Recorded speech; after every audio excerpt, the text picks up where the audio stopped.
So this evening we'll invite Tenajan Jundee from Wat Amphowan Buddhist Monastery in Chonburi, Thailand, to give some teachings. He's been a monk for over 40 years, ordained with Ajahn Chah in Ubon. His home is in Ubon, but he lives most of the time in Chonburi, which is just southeast of Bangkok. This evening I asked permission from the Sangha to give some teachings to you all, and I give my blessings to the lay community.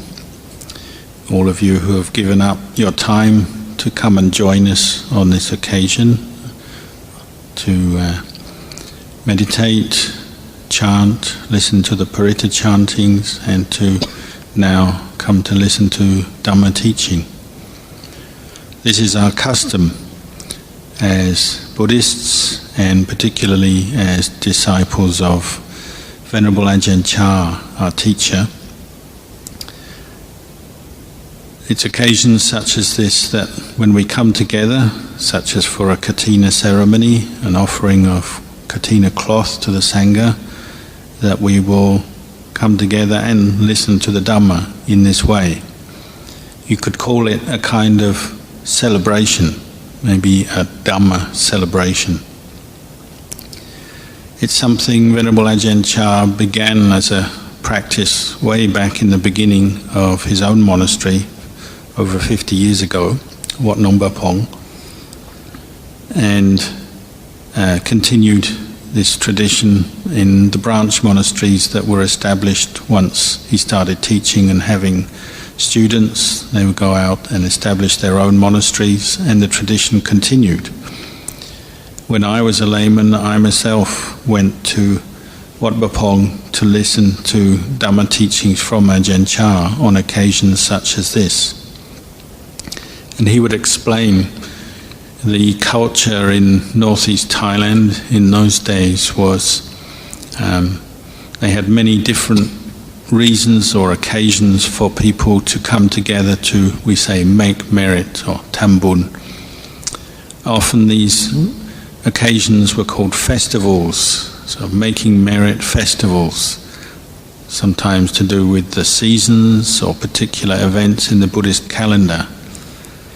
But the custom at the time was that festivals for making merit were more associated with more worldly entertainments and activities. So some of the village temples, when it was a time to make merit and have a festival, or even for a Kathina ceremony, people would put their funds together and hire musicians to come, or hire a company to come and show movies, and so on.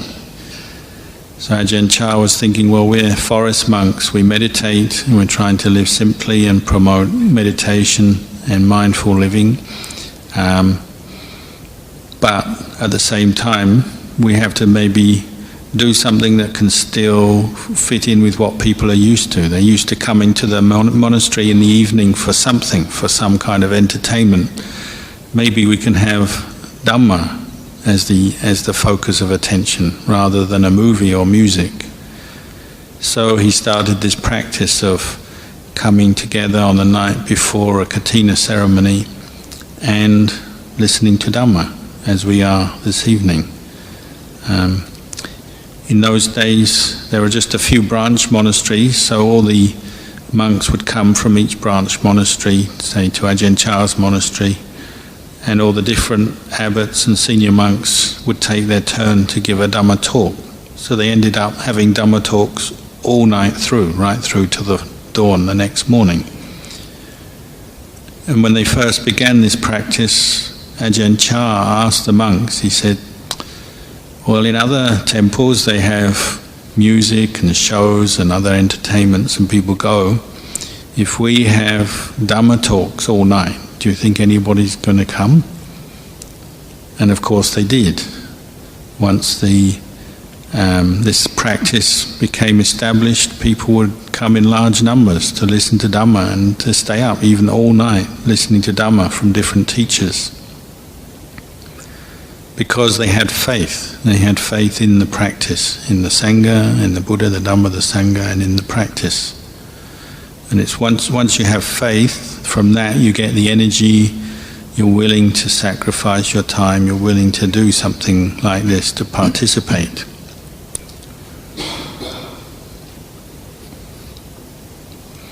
All the different monks would give their own reflections for however long. They'd give different talks. In the early days, Ajahn Chah would give the first talk of the evening, and then the other monks after him. But sometimes he changed it around. He saw maybe by about midnight, people's attention span was sort of flagging, they're falling asleep. So sometimes he would give his own talk at midnight and wake everybody up. Luang Por Chah had what we call parami, many great spiritual qualities. He could listen, people could listen to him talk all night, and he could talk all night if he chose to. He had what we call a gift, you might say a heavenly gift in teaching. He knew how to put the Dhamma across in many different ways to different audiences, and people were never bored listening. You might say it was kind of fun in its own way, in the way of Dhamma, but in a restrained way, not fun in the way that you might go to see entertainment. People were content to listen to him. They saw that it was meritorious, it was good karma, he was a good speaker, and they would get a lot from the experience. When I first went to the monastery and lived there, he would be teaching every night after the evening chanting. We would go to his kuti, and you wouldn't want to miss a chance. After all the chanting and the meditation was finished, we'd walk over. However tired we were feeling, we still wanted to go there and sit and listen to him. Sometimes he was teaching just the monks, sometimes there were lay visitors, and we'd sit down to one side respectfully and just listen to him teach. And he could go on teaching for many hours, but we wouldn't be bored. Even if we were very tired and sleepy, we're still happy to sit there. If we were really exhausted, it was still worth it just to go for a little while and then bow and leave. You wouldn't want to miss a chance. In the early days, he'd talk in the language of northeast Thailand, Isan, and it seemed like the words would just flow out of his mouth. They have a saying, it's like flowing water. The Dhamma just flowed from him. He was using his own language, native tongue, and he had many great sayings and ways of speaking, using the language very well.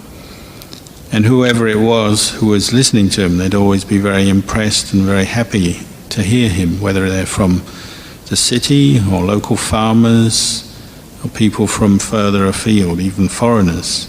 They're all very happy to be sitting listening to him. Mainly because he made them think about the Dhamma, think about their lives. They could see that they were getting something from what he taught because he'd point to the truth. And so they really felt it was something valuable.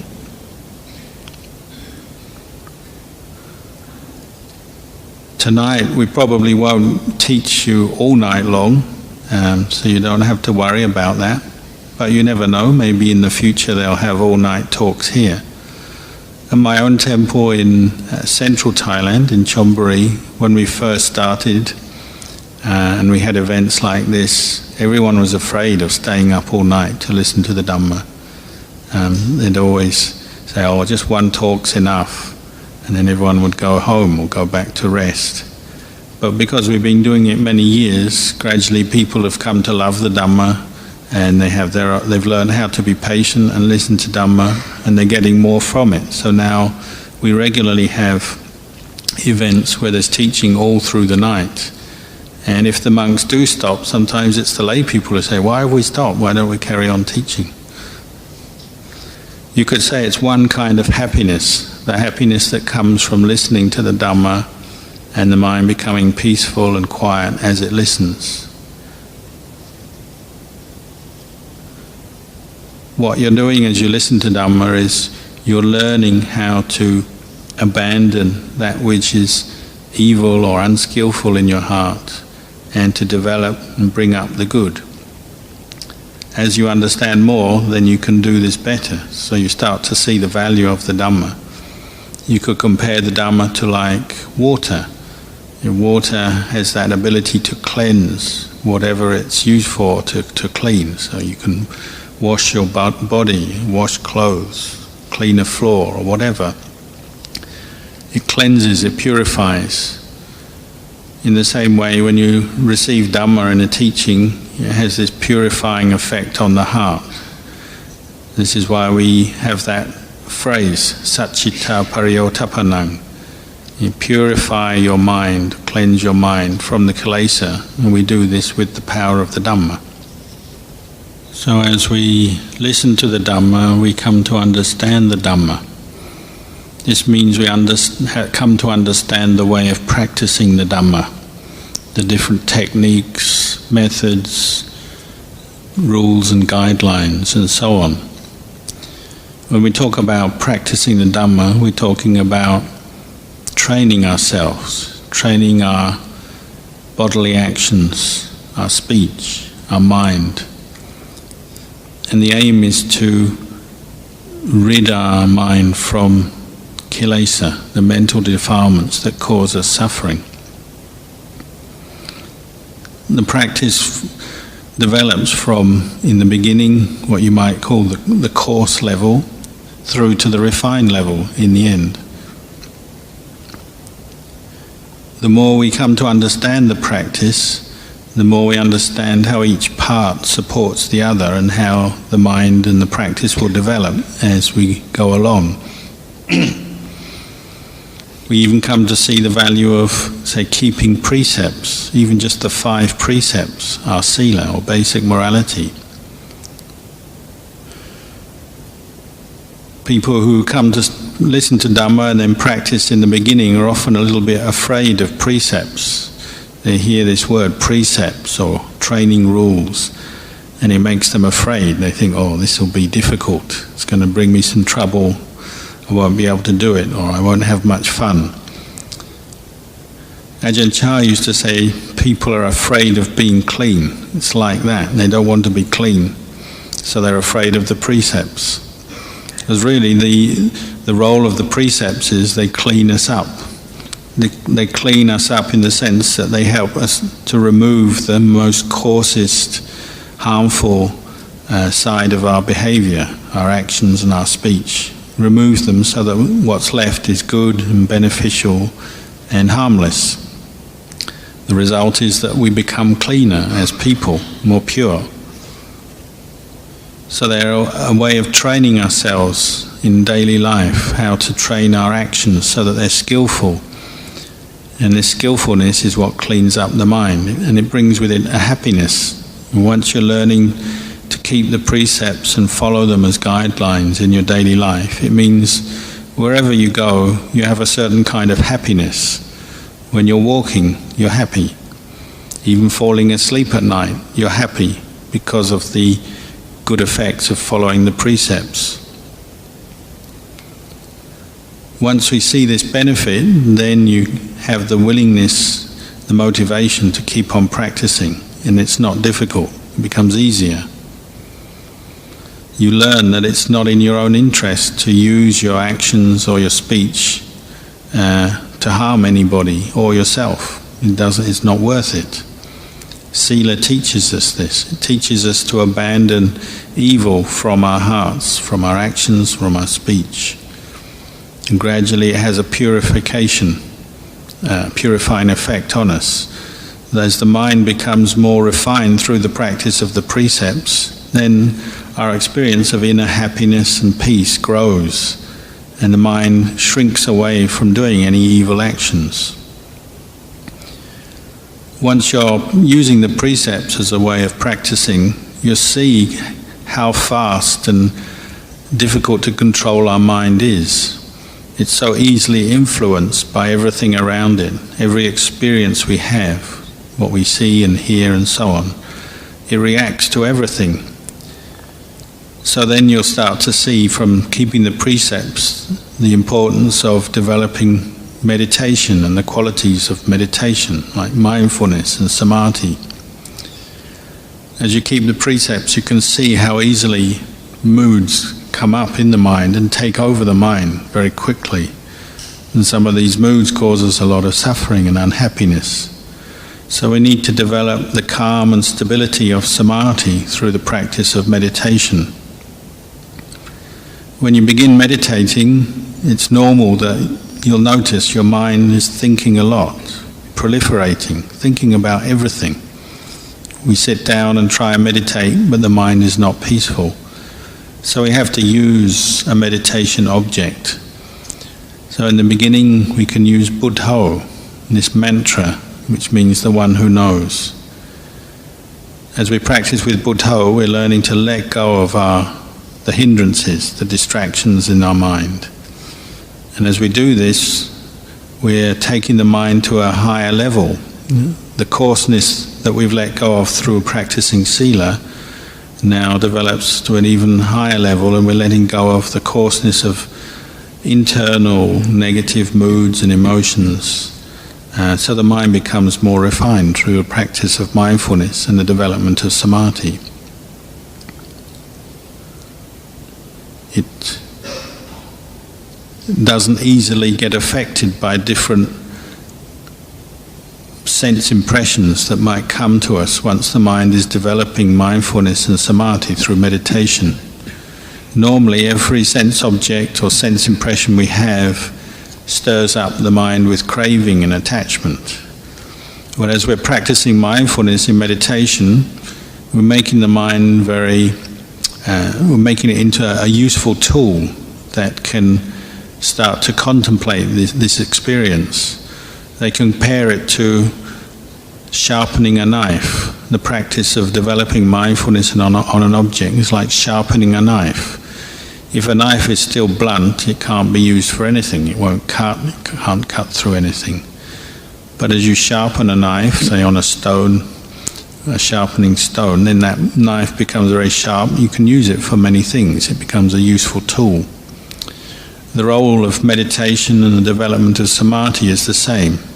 You're developing the skill of maintaining mindfulness on an object. And as you do that, the mind becomes sharper. You're preparing it for the work that it has to do in contemplation. The aim of your meditation is to get to the point where you can contemplate and see kilesa, mental defilements, for what they are, so that you can abandon them. But to be able to do that, you have to prepare the mind properly. And this is why we must practice mindfulness in daily life, and we must learn how to meditate. As you develop mindfulness, you're coming to know the object of the mind at any time, whatever the mind has taken up, a thought, a memory, and so on. In Thai we call this arom or aramana. It means the mental object that the mind is focused on at any one moment. And you'll notice as you become more mindful, some objects are good and they're useful and helpful.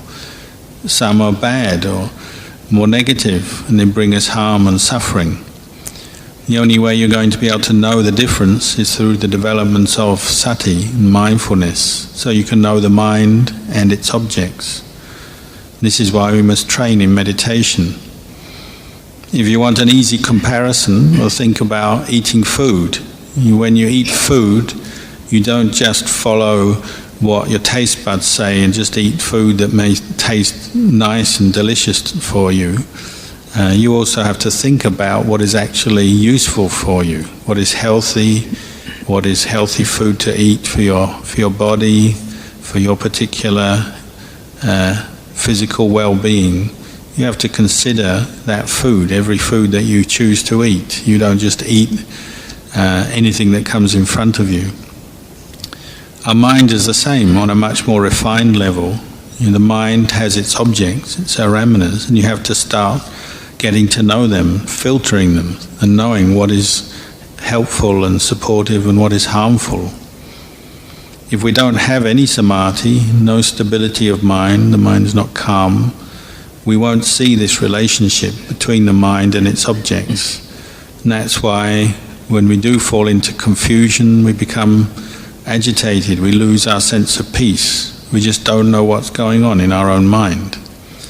But when we do practice samadhi and we develop some calm, we've become more content and the mind is more stable, and then we can really contemplate things.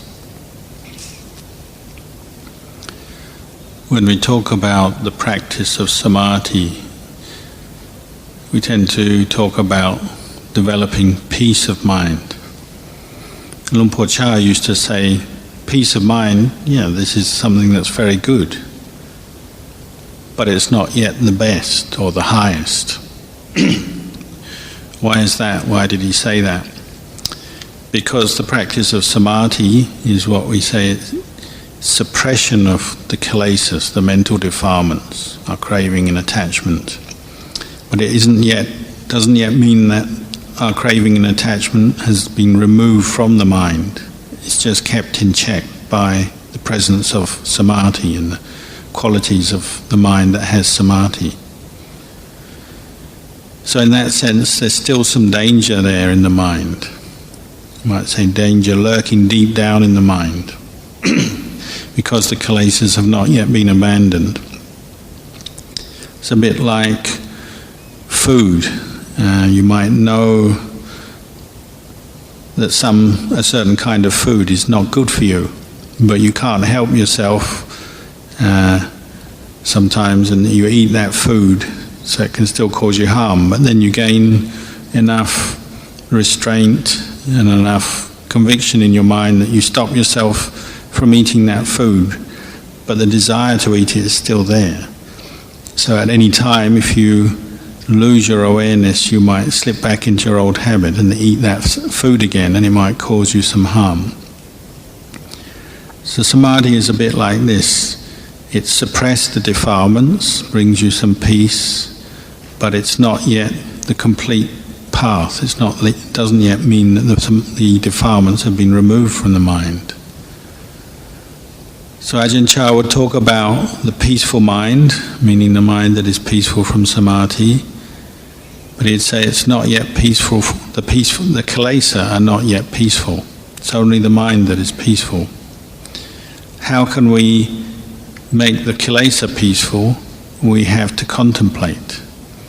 The purpose of samadhi, or the developing calm states of mind, is as a foundation for developing insight, what we call panya. And panya means all-round knowledge, all-round understanding of the mind, its objects, of all things, all phenomena. This is the way we can reach the peace of the kilesas, or the kilesas can become peaceful, and by being abandoned once we see them as something that is harmful. You can only see the true nature of kilesa and come to understand kilesa as harmful because the mind is calm, and then you investigate. Once you investigate, you look closely, you'll see it's the nature of mental defilement is it causes suffering. It's not good for us. It's only then that you'll be willing to abandon them, give them up. You might compare it to somebody who's addicted to alcohol. However much they're told to give up alcohol or they think about it, it's only when they come to really see and know for themselves that it's harmful that they'll be willing to stop drinking. This is what investigation or the development of wisdom is doing. It's getting the mind to the point where it can really see and know for itself that the mental kilesas are harmful, they're the cause of suffering. Then the mind will want to drop them, give them up. So the aim of our practice then is to develop all these aspects together to develop sila, develop samadhi, and then to develop panya through contemplation. Really, once we come to understand the way of practice, we develop all these three things together at the same time, wherever we are, whatever activity we're involved with. Right now, for instance, we can be practicing sila, samadhi and panya together. It's not like you listen to a talk and you say, tomorrow I'm going to go home and tomorrow I'm going to start keeping the precepts. If you really understand, you'll be starting to keep the precepts right now, right here where you are now. Samadhi means a mind that is, we say, firmly established in the present moment. So if you have samadhi in listening to Dhamma, then your mind is right here listening to this talk.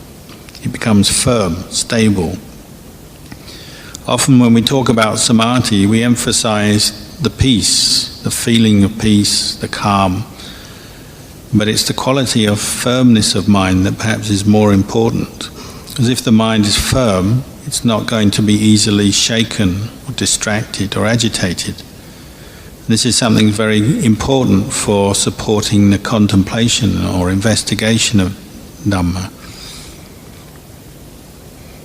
If you're going to abandon your attachment to this body and to the five khandhas, you need to have a firm state of mind so that you can really look and investigate them. When you start looking, you start to see the truth, that this body and the khandhas are impermanent, constantly changing. That's their nature.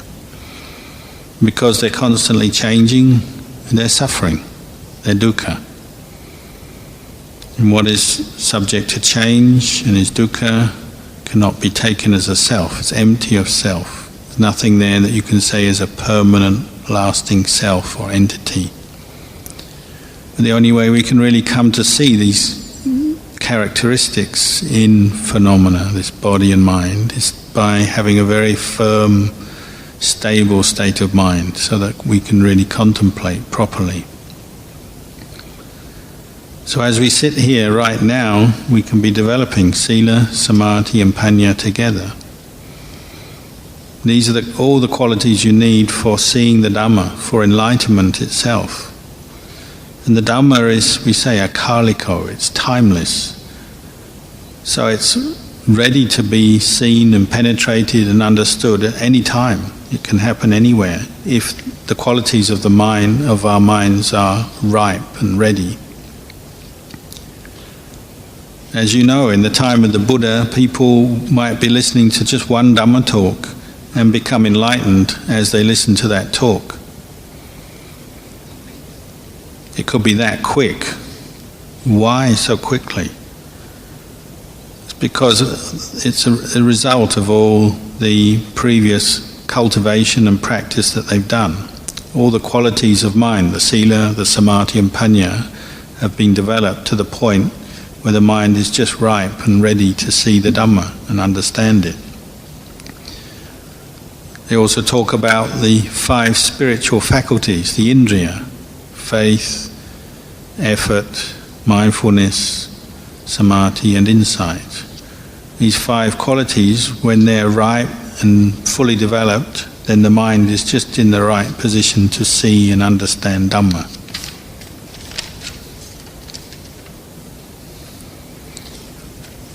So as we're listening to this talk, we can be developing our 5 indriyas. We're developing our faith, or renewing it, deepening it.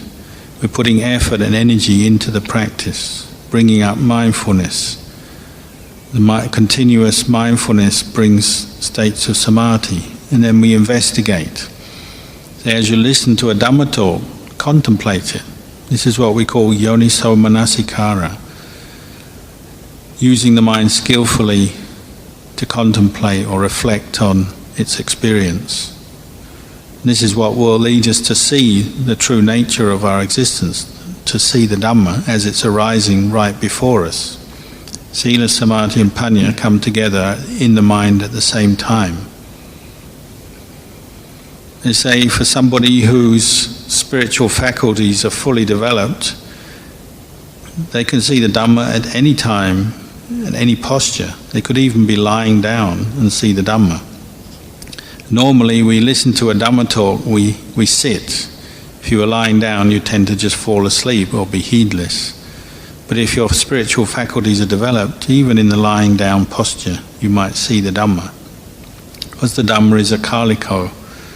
What's important is that we train and cultivate this mind to the point where it can see and know Dhamma. Once we see and know the Dhamma, then it's as if we can see and know the Buddha at the same time.